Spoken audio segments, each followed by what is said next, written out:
which I wrote it myself. And so, since it's the first time I'm doing it, I may make some mistakes, but that's okay. All right, so welcome to Gear Up for IELTS Part 3. My name is Joko. I'm a teacher at EDULINK, and tonight our focus is going to be on the speaking task, specifically how to give answers that will earn you a high band score. First, I'm going to talk about what the examiners are listening for. Then we will talk about a technique that you can use to remember everything I'm going to teach you tonight. Of course, we've got 2 hours, but I still won't be able to tell you everything I want to share about the speaking test. You'll have to sign up for one of my classes for that. Okay, so after I discuss the technique, we're going to look at how that applies to the different the different parts of the question. Different parts of the test. As you probably know, there are 3 parts, and we'll be looking at all 3. Then we'll do some practice and then some speaking, and I'll give you some feedback along the way. Now, every so often, I will stop and let you ask any questions that you have about what you've heard. And again, since this is the first time I'm doing this presentation, if there's anything that I said that you don't understand, then please ask that, because probably more than one person doesn't understand. So let's get started. Okay, so one thing about the speaking test is that it's not a kind of life situation that we often find ourselves in. It's you in a room with a foreigner sitting at a desk facing each other. How often do you do that? However, there are situations in life when you have to sit down and talk to someone in English. Other than IELTS test, can you think of some examples of those types of situations? Feedback.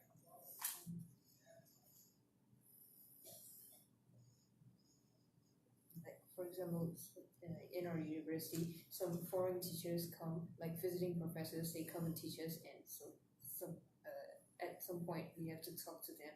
At some point we have to show our presentations to them. So in school, yeah, in school, you might have to do individual presentations. Work, right? Not necessarily a foreigner, but a job interview. Yes. You're sitting down answering questions. Other instances, if you want to get a visa to visit some countries, you need to have an interview to get your visa. And you think of any others? Some of them we'll probably never encounter, but what are some other situations? Yeah. Job interview. Oh, come on. There we hopefully you won't have to do a police report, but that's another time. You're sitting in front of someone. I do speaking tests, placement tests all the time. And if you've ever been to a language school, you have to. A news interview, a focus group for a new type of product, dating events, courtrooms, game shows. There are lots of instances where we have to talk. And in each of these, your answers are going to be changed by what the listener wants. In a job interview, your answers will hopefully will be such that you will get the job. Maybe you don't know exactly what they want to hear, but you think you do. Police, they want the facts. In a focus group, they want your opinions. So, if It's the same thing with the IELTS test. They want to know, what do they want? They want to know how well, give them what they want, which is, how well do you use spoken English to do 4 things. The first of which is they want to know how well do you use English to show control over a variety of grammar. That's the first thing they're looking for. Well, what does that mean? Several things. Tenses used correctly. So if you're talking about a story, something, tell us about a time where you went to a very nice restaurant. You should be using past tenses, but also past continuous tenses and past perfect, if you can fit that in. Complex sentences, where you take 2 different ideas that could be sentences by themselves and you combine them into one using a variety of connectors, words that put ideas together. Things like passive voice. That's not a tense, but it is a grammar feature that they're looking for. Conditionals. What's a conditional?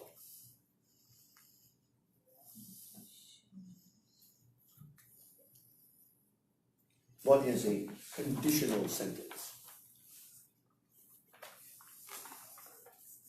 If you don't know, yeah, it's if, right? If statements.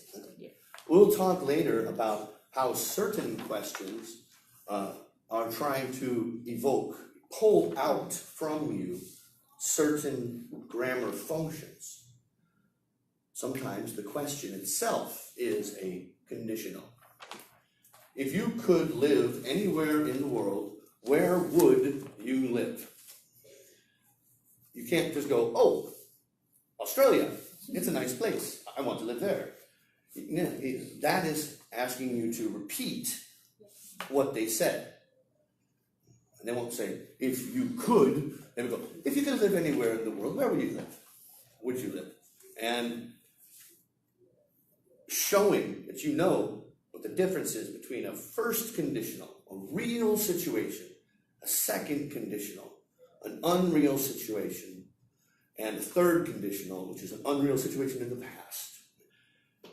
If you don't know them, well, do what you can to learn that type of thing in the meantime. Show the grammar that you know. Other things these are little grammar points, but the use of used to mean something you did in the past, but don't do anymore.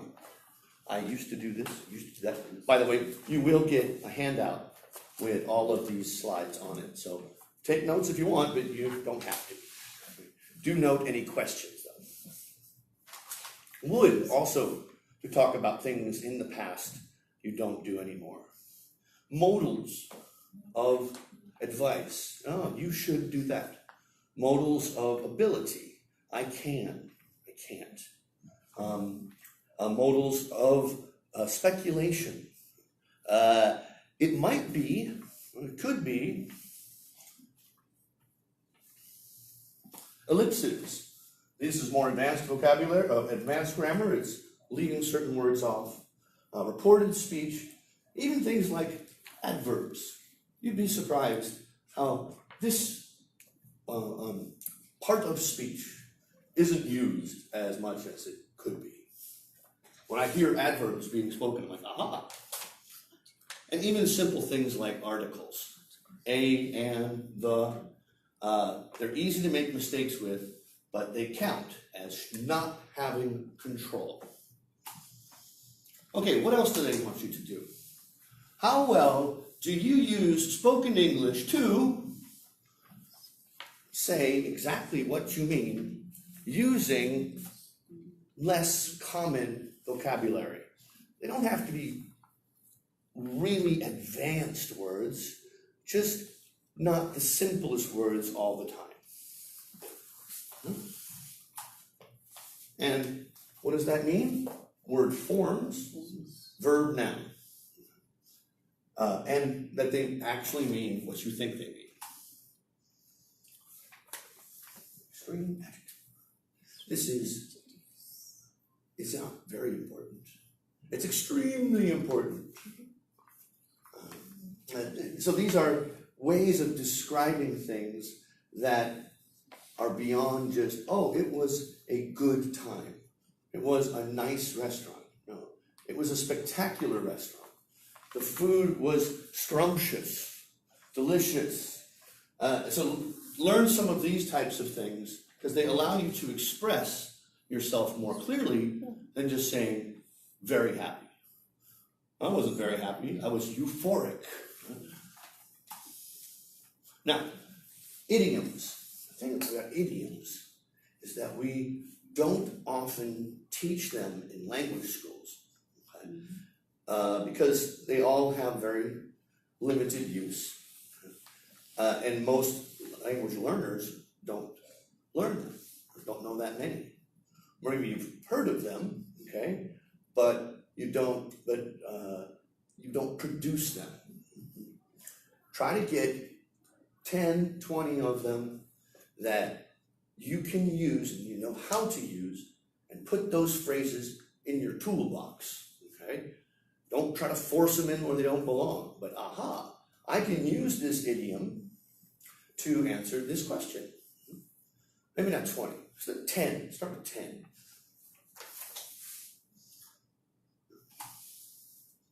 And topic-specific words. In the speaking test, they ask about certain kinds of topics in part 1. You are likely to get a question about school, work, your home, your family, and or your country. Those types of questions are very common. Being able to use vocabulary specific to those topics is something that you need to practice. Say school. Instead of saying, oh yes, I'm attending this and that school. You can say something like, my course of study is at this higher institution. And point being is learn words about the most common topics. Okay, now the next thing they're listening for is how well do you use spoken English to give an answer that's fluent, that doesn't have a lot of and pauses and repetition. Fluent. And it's easy to follow, easy to understand, and addresses the question that is asked. Okay, don't hesitate. Repeat words. One thing I found is not just in the test, but in everyday life, when people don't know what to say next. They don't know what to say next. They don't know what to say next, so they'll repeat themselves. Try to avoid that habit. Okay? What are these things? Signposting.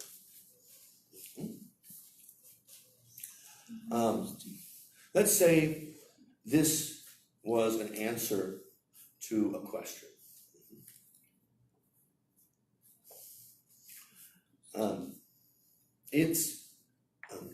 It's good exercise. It is easy to use to get around town. I will do it for the rest of my life. Now the question is, do you like bicycles? Yes, I do. The reason why is it's good exercise. Okay, you have to use words to tell the listener what's coming next in your question, in your answer, a signpost. discourse markers. First, I'm going to talk about this. Then I'll move on to that. And finally, we've got this. These little markers to tell people where they are in the story. Connecting words and phrases. Hello. Oh, good. We have an even number of people now. And the fourth thing about what the examiner is looking for is pronunciation.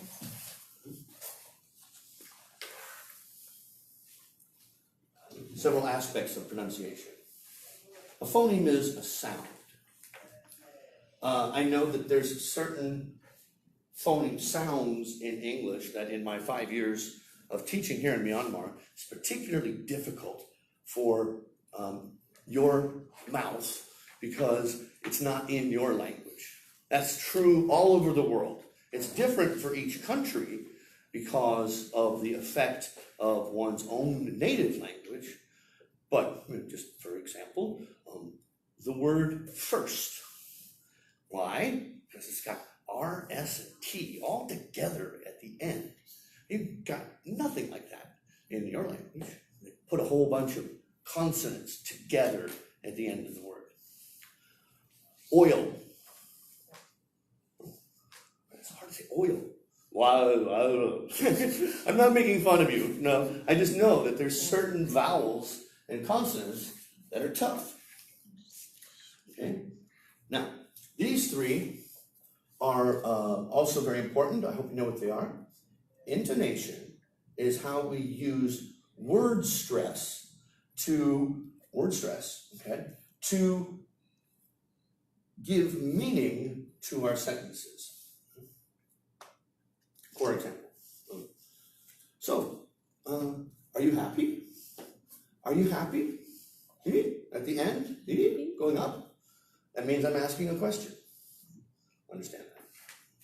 We also, at the end of a sentence, our voice tends to go down, like that, down. But you can also use word stress to emphasize certain parts, or emphasize, not overemphasize, certain things.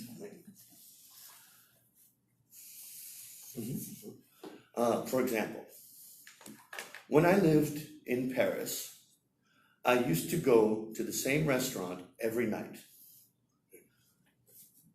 When I lived in Paris, I used to go to the same restaurant every night.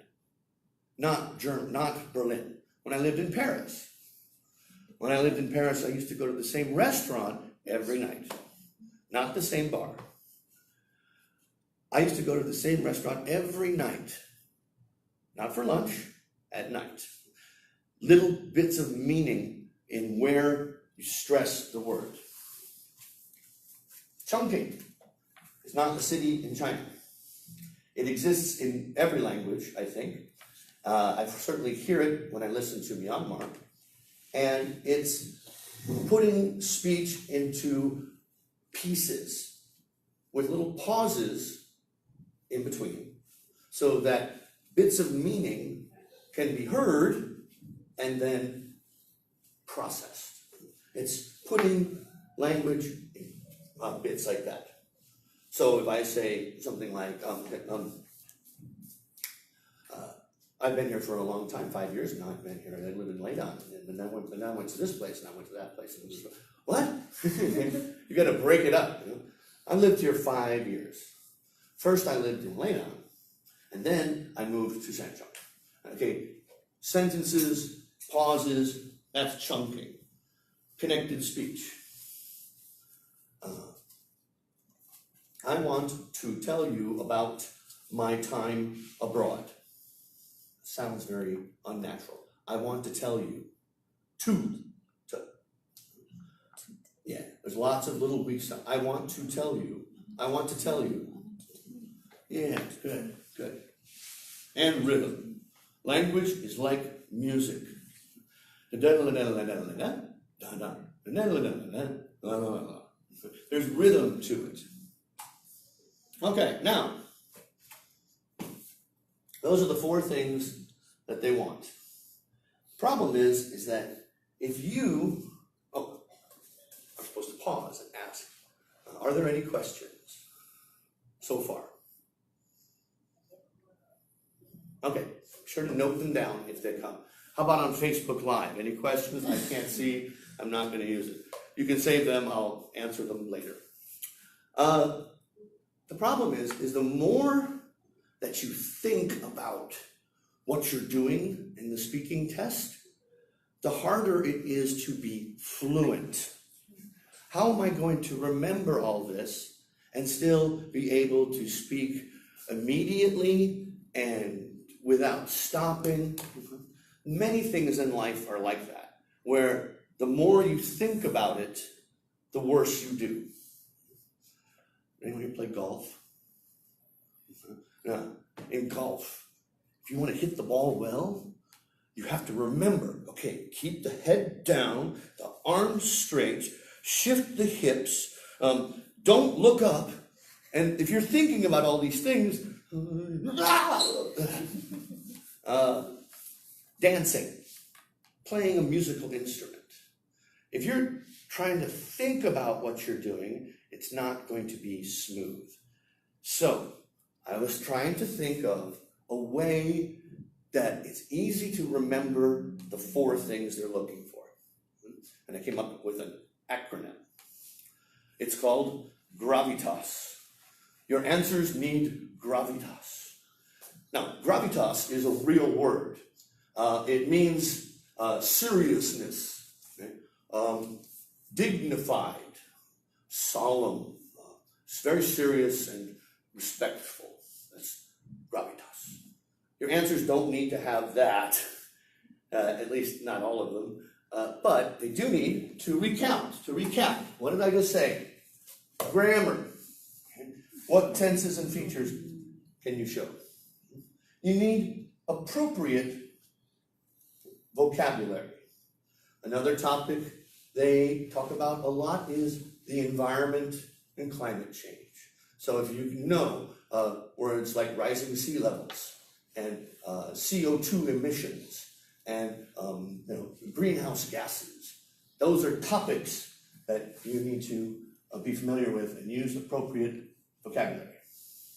Immediate, meaning when I say, what's your favorite type of candy?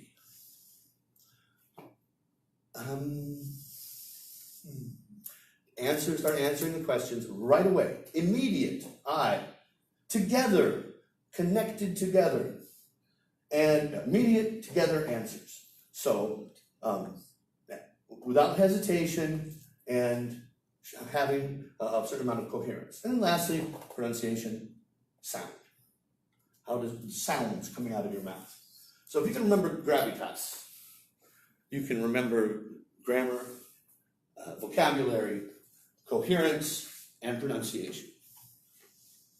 Okay, let's talk about next the parts of the exam. Part 1 is meant to help you warm up. The topics are about you and things connected to you. Okay? Your family, your country, your likes and dislikes. The examiners want you to succeed. If you've studied the other parts of the IELTS exam, in the reading test and the listening test, they try to trick you. They'll give you the wrong answer before they give you the right answer. That's what they're trying to do.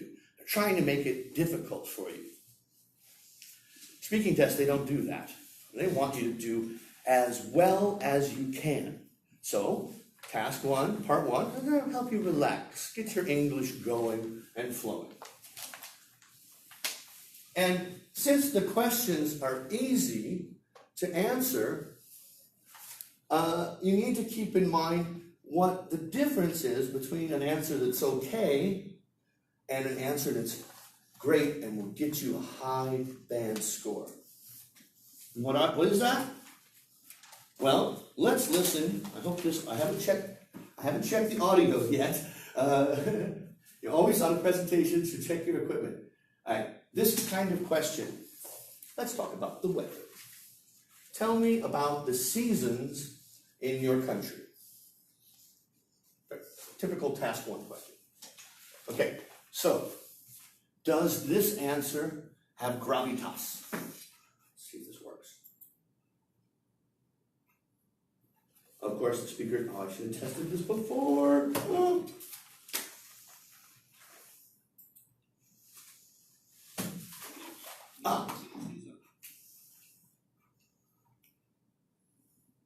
Okay. Let's try again.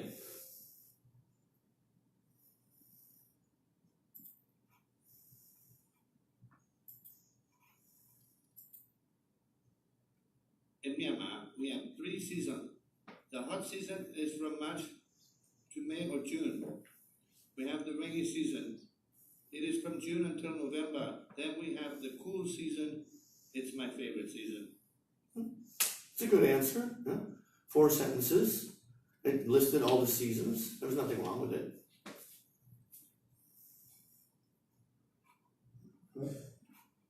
One more thing I'll check here.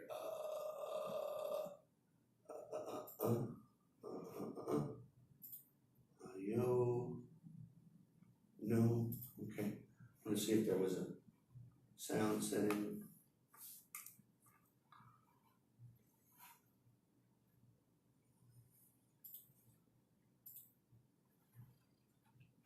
Okay, here's the second answer.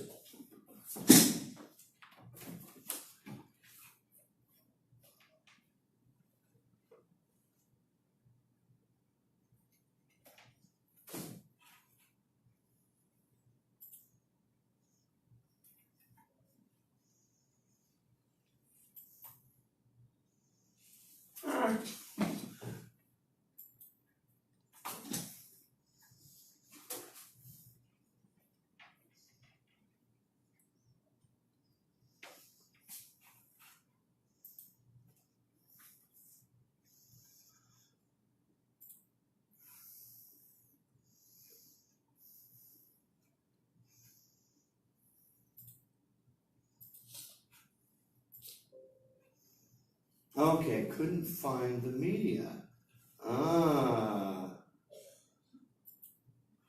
Internet? No, I just wasn't.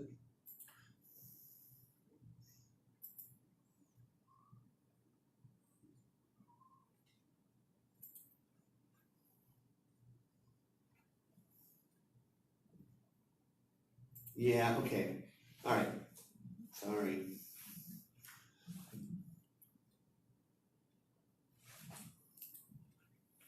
Okay. Now, in this, we'll read the text here. Okay? Here we have the first answer. In Myanmar, we have 3 seasons, the hot season, and heard this one. Here's the second response. Well, there's 3 seasons in my country, not 4. I suppose the longest is the rainy season. Starting in late May, you can count on it pouring cats and dogs every day. It eventually slows down and there's a cool, dry season. We say sweet December because it's so nice at that time of the year. It slowly gets hotter and by April and May, it's boiling hot. Now what's the difference here? If we consider gravitas, the grammar here, what type of grammar is this showing? Present tense all throughout. How many different kinds of verbs do we have? 2 verbs. Have, is.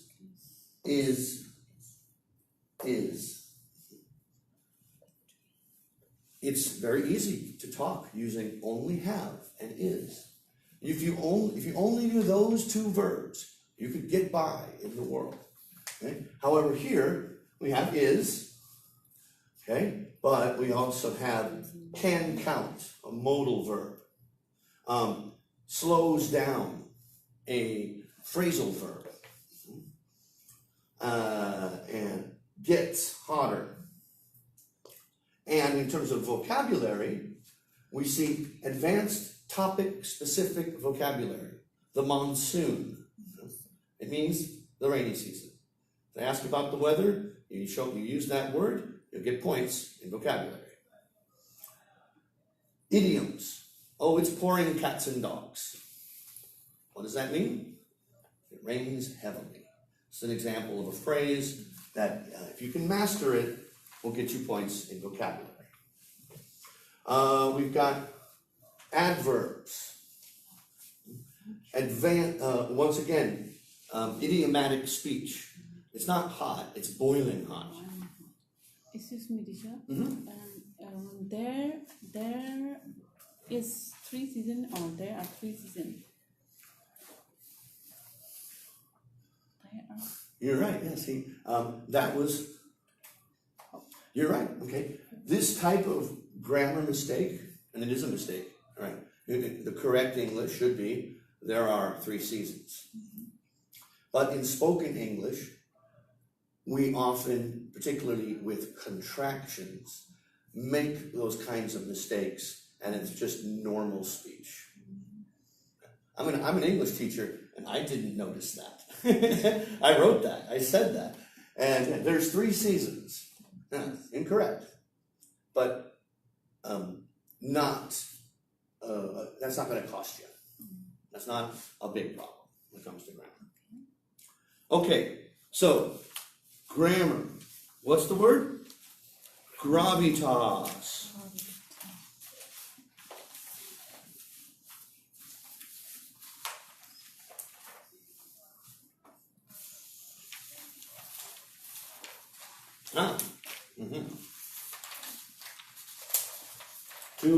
As a reminder,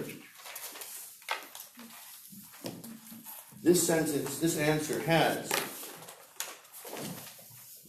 grammatical range and accuracy.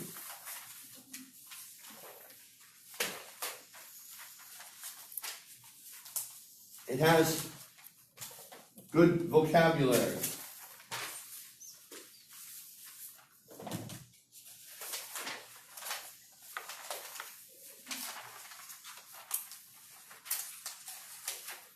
This is the English teacher version of what I was talking about.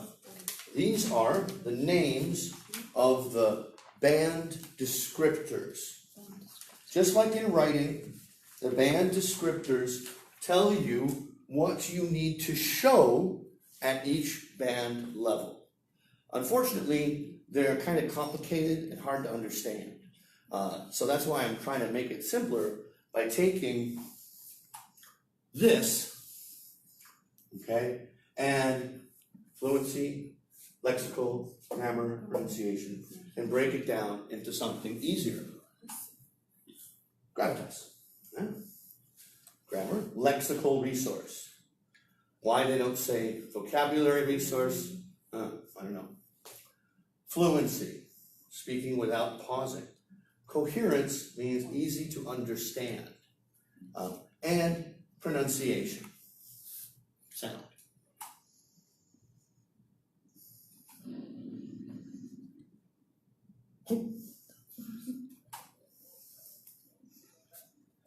Okay, so here I'm pointing out what the issues are. Have, is.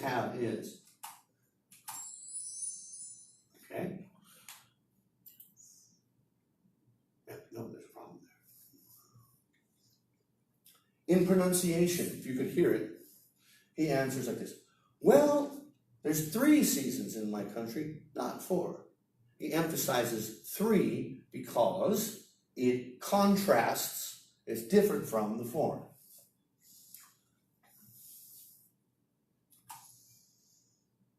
Okay, so in part 1, here's a list of the kinds of topics that come up over and over. Again, you'll get a copy of this. And you can see study work, hometown, home, family, these are almost every time. Friends, clothes, daily routines, going out, leisure, media, TV, movies, fashion, health, culture. Okay, but the thing is that no matter what the topic is, the questions come in similar forms. And the way they put the questions together, as I mentioned earlier, is designed so that you can have the opportunity to show the English that you know. It's very easy to get a score that's lower than what you deserve because you don't show what you know.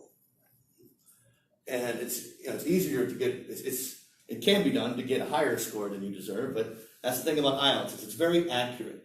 So if the topic is, say it's X bien, and the question is, has X changed much in the last 5 years?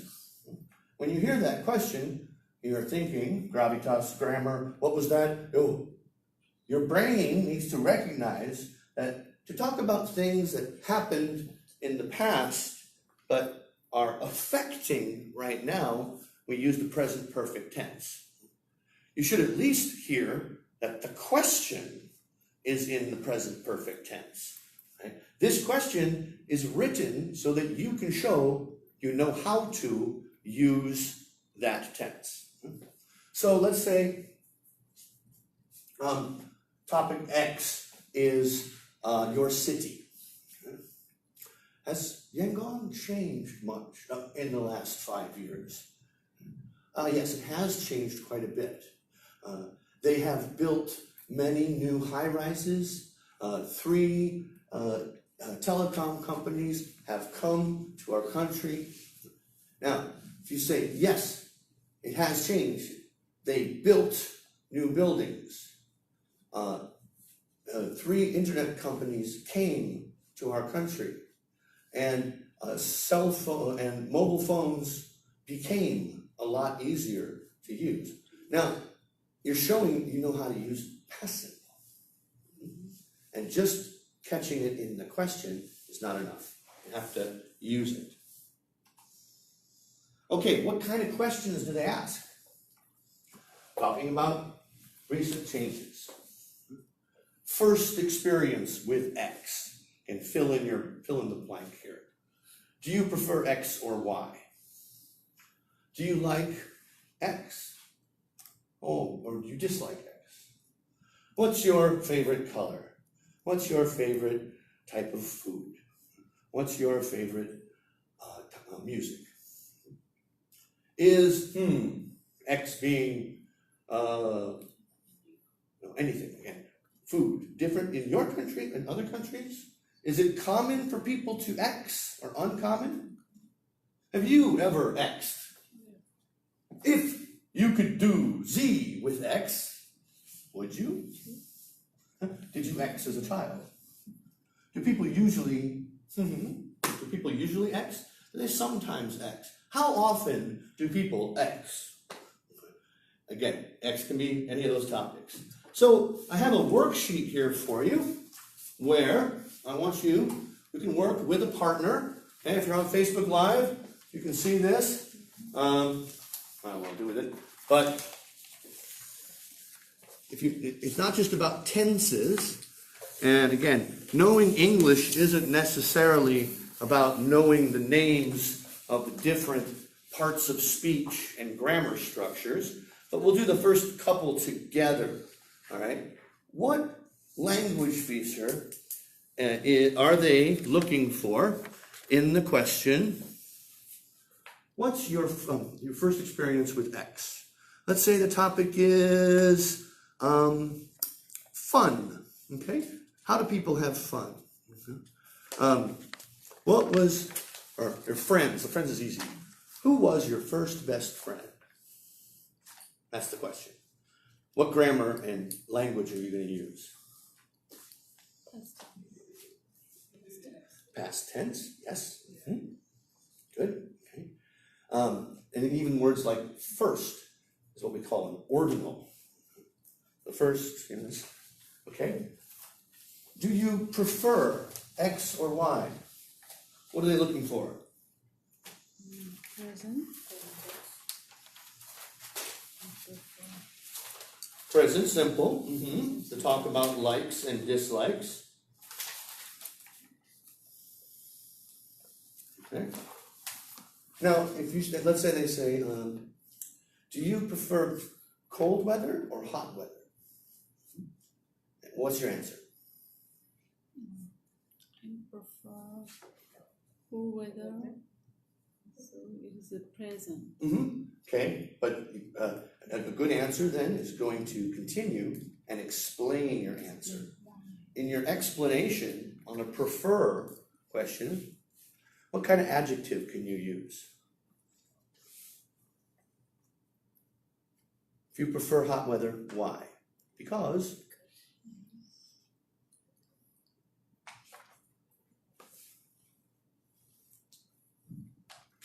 it's asking you to do what?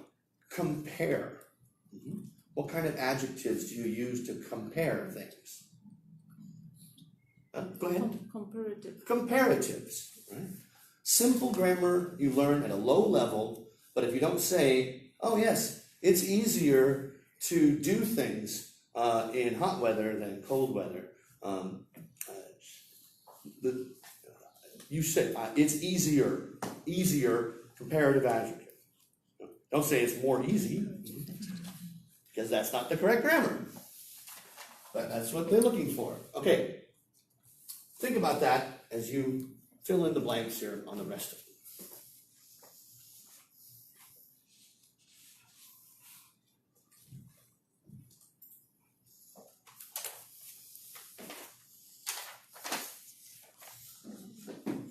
Take a screenshot.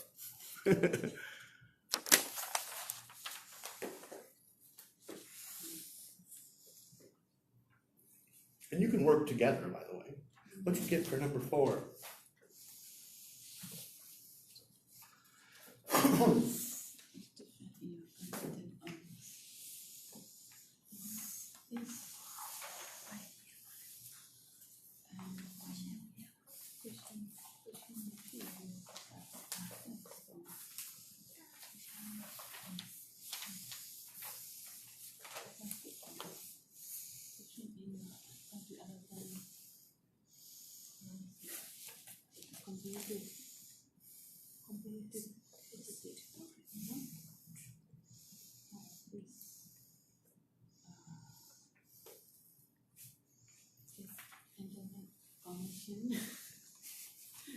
Internet connection different in your country than others? Yes. It is different. Yes. Because internet connection is slower than many other countries. Excuse me, and number 4, the question is different in your country than others. For example, is internet connection different in your country? That wouldn't be a question they would ask, okay? They might ask, and that's not very good wording on my part, but say something, how is music different in your country compared to others? Or how is clothing different? Or families?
For those who come to the live, Facebook Live thing late, we're doing a talk about speaking test and how to answer the questions in the way that the examiners are looking for. You should use certain types of grammar and vocabulary for certain types of questions. And let's look at that. Okay. Past tenses, reported speech. Okay. Do you prefer X or Y? As you said, you got present simple and comparatives. Who or what is your favorite X? Okay. Then in your favorite itself is a superlative. I like Iron Cross because they play the fastest and they have the most interesting music. Using those simple language structures will improve your grammar score. Okay. Is clothing different in your country? Yes. Comparatives.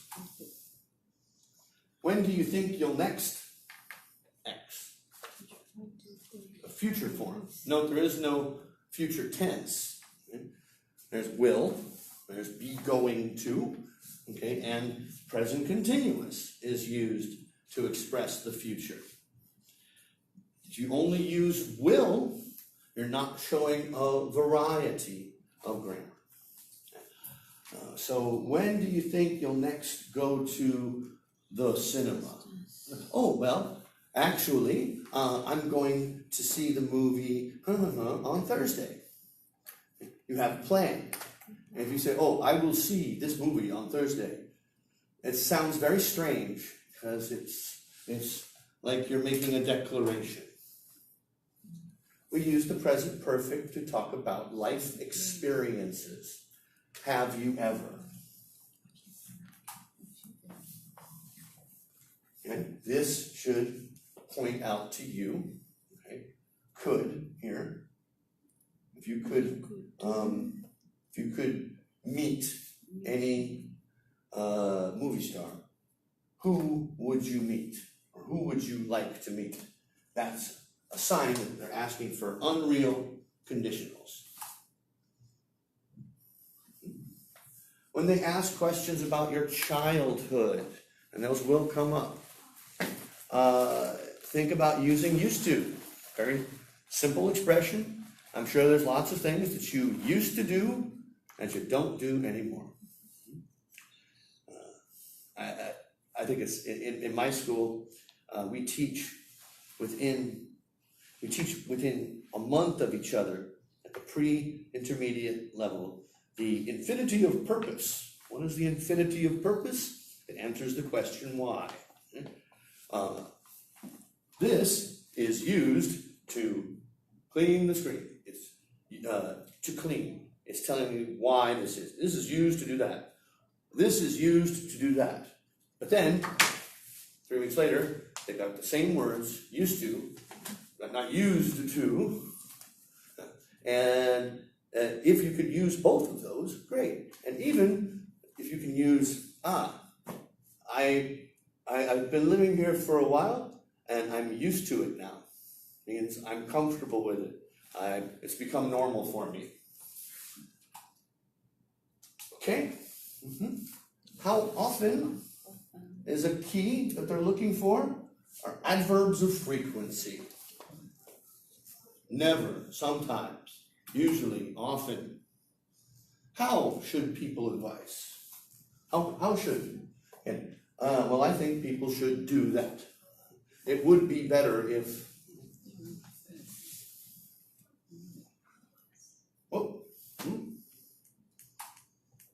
What are the main advantages? It's a good way to use your superlatives. When do you usually X? Okay. When do you usually listen to the radio? Well, I'm sure I don't, but most people listen to the radio while they are driving. So these questions about when allow you to use a continuous tense. Okay. God, I hope this audio works this time. Let's listen to two people answering the same part one question. Okay? Listen and try to figure out what the question was.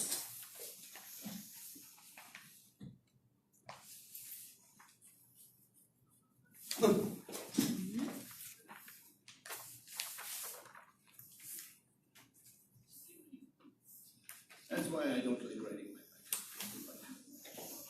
When I was a child, no, not very much. I get sweaty easily, and then I'm a bit stinky. That's why I don't like riding my bike. When I was a child, I used to love riding my bike. My friends and I would spend all day riding around, but I lived in a much smaller place then, a more bicycle friendly. Okay, that's question one. Here's question two. Yes, I like riding a bicycle. I like riding a bicycle because it's good exercise. I like to exercise, and riding a bicycle is good exercise. I don't like the traffic though. The traffic here is very bad. There's too many cars and taxis and bad behavior on the roads. Okay, what was the question?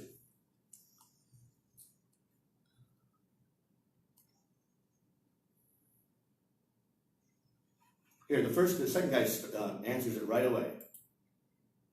Yes, I like riding a bicycle. I like riding a bicycle because it's good exercise. I like to exercise. And So the question was, it's good exercise. do you like? I don't like the traffic though. The traffic here is very bad. There's too many cars and taxis and bad behavior on the roads. Okay, so think gravitas, right? Grammar. What's AV?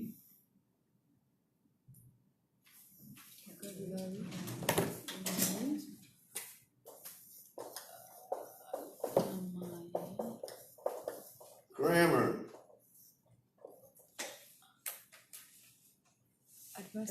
Advanced vocabulary, yes. I, immediate, together, answers, and sound. I wish I could make this louder. Maybe I can. Ah.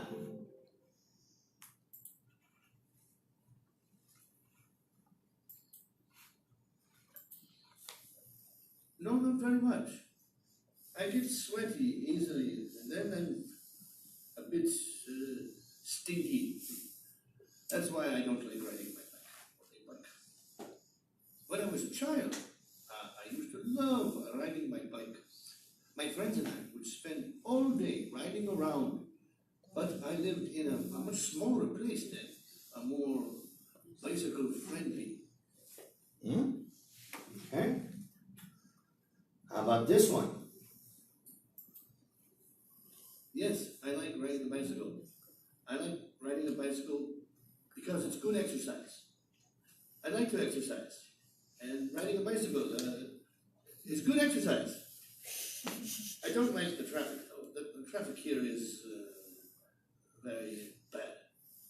There's too many cars and taxis and bad behavior on the roads. Okay, so in recording one, what did we notice? Yes, he spoke right away by giving the direct answer. Do you like riding a bicycle? Yeah, no, never. Well, no. It's good to give the short answer to get you going. He explained why. Now, it's okay to be a bit informal in the speaking task. He used vocabulary that's not common, like sweaty, stinky, phrasal verbs like riding around, bike friendly.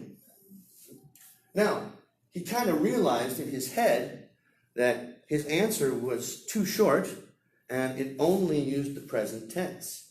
So he realized that no, he doesn't like riding a bicycle, but he used to. So we got the chance to put past tenses with used to and would thrown in. This would be a band 7 answer. In 2, there wasn't much hesitation. He had a different way of doing I, immediate. Do you like riding bicycles? Yes, I like riding bicycles. He repeated the question. Unlike in the writing, where it's not okay to do that, it's okay to do that in speaking. It's a good technique to start yourself off if you're not a high level. Okay? However, he was very repetitive. And the reason that he gave to like riding bicycles is that it's good exercise. He explained that by saying that riding a bicycle is exercise, and I like exercise. That's repetitive and incoherent. He did have good chunking and word stress, but it would lose marks for went off topic with the traffic thing at the end. Yes, bicycles, traffic, they're connected, sort of, but he doesn't make that connection. Okay, so what we'll do is we'll take a little break, okay? And then we will continue by talking about part 2. Okay, what time is it? 7. All right, so we'll take a 15-minute break and pick up again at 7:15. Part 2.